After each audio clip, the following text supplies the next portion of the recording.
دخلت تجارة انجليزي واسبوع ورا اسبوع بتحضر في الجامعة ومش فاهم حاجة. هو بيبقى نفسك كده ان مدرسين ثانوية عامة يرجعوا يشرحوا لك من تاني. قلت لكم فيديوهات قبل كده كتير ان الموضوع ده طبيعي في اول ترم وكمان طبيعي في اول سنة ليكم في الكلية. بس احنا دلوقتي بقينا في شهر 11، يعني لو ما بدأتش انك تذاكر فلازم تبدأ في الوقت ده. هنذاكر ازاي بقى؟ هنجيب كده المواد النظري هنرتبها مع بعض والمواد العملي نرتبها مع بعض.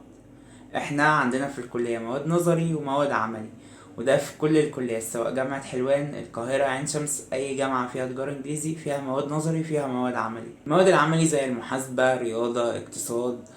والمواد النظري إدارة، سياسة، قانون، على حسب المواد اللي في كل كلية، لأن المواد النظري ساعات بتختلف من كلية لكلية أو من جامعة لجامعة أقصد. بس اللي ثابت في العملي هي طبعا اكيد المحاسبة والرياضة والاقتصاد، كل الجامعات في تجارة انجليزي او تجارة عربي بياخدوها. المهم ان احنا هنرتب المواد كده ونشوف ايه المواد اللي لسه لحد دلوقتي مش فاهمينها من دكاترة الجامعة، ولا لاقيين طريقة نذاكر بيها المواد دي اللي احنا مش فاهمينها. تقريبا كده معظمنا مش بيفهم المواد اللي هي العملي، اللي هو اقتصاد، محاسبة، رياضة. وبيبقى محتاجين حد يساعدنا فيها اكتر. هنركز جامد مع المواد دي، انك بقى تشوف ملازم في المكتبة، تشوف حد بيشرح اونلاين، حد يساعدك فيهم. الناس اللي في سنة اولى تجارة انجليش جامعة حلوان هسيب لكم لينك جروب الواتساب، ادخلوا كلموني عليه، هتلاقوا الرقم بتاعي موجود على الجروب. كلموني برايفت وانا هقترح لكم ناس موجودين اونلاين. يعني في منكم لسه مش عارف ياخد مع مين، او مش عارف في حد بيدي اونلاين ولا لا، فانا هقول لكم مين اللي موجود اونلاين، ويعني مين اللي ممكن ارشحه ليكم. بالنسبه للناس اللي في جامعات تانية غير جامعه حلوان، ممكن تسالوا الدفعه الاكبر منكم كانوا بياخدوا مع مين اي كورسات اونلاين او اي كورسات في سنتر لو انتوا حابين تنزلوا سنتر.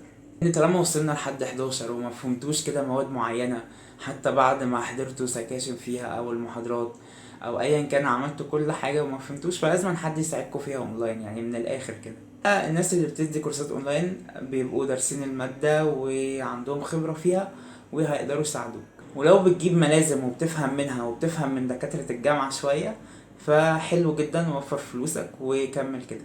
انا كنت قايل لكم ان انا هجمع قنوات فيها شرح مجاني. القنوات دي انا هسيب لكم اللينكات بتاعتها كلها برضو تحت الفيديو ده، كل اللينكات هسيبها تحت الفيديو.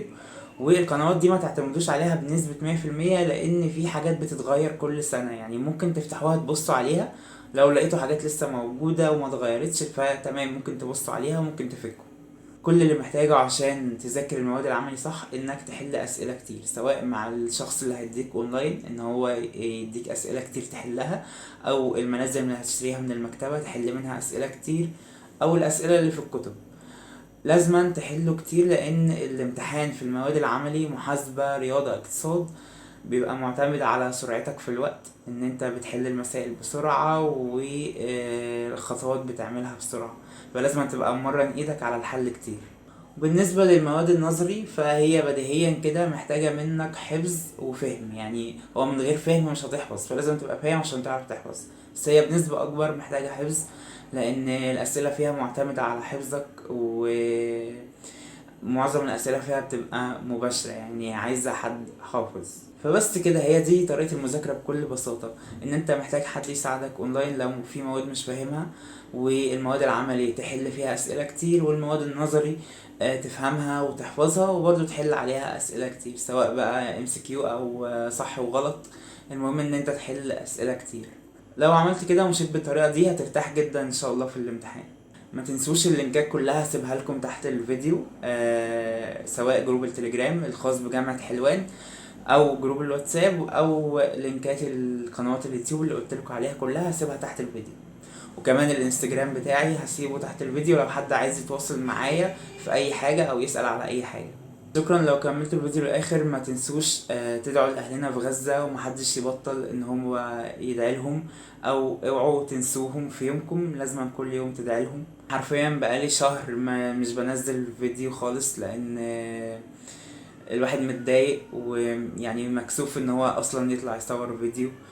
بس لازما نتكلم، واي حد لو واحد بس بيتابعه وبيقدم محتوى مختلف عن القضية، فلازما ان هو يتكلم عنها في وسط الفيديو. استغلوا صوتكوا واتكلموا عن القضية. اي حد بيقدم محتوى، دي رسالة انا بوجهها ليه، ان هو لازما يتكلم طول الوقت، عشان الناس دي لازما دايما نبقى فاكرينها ونفكر الناس بيها.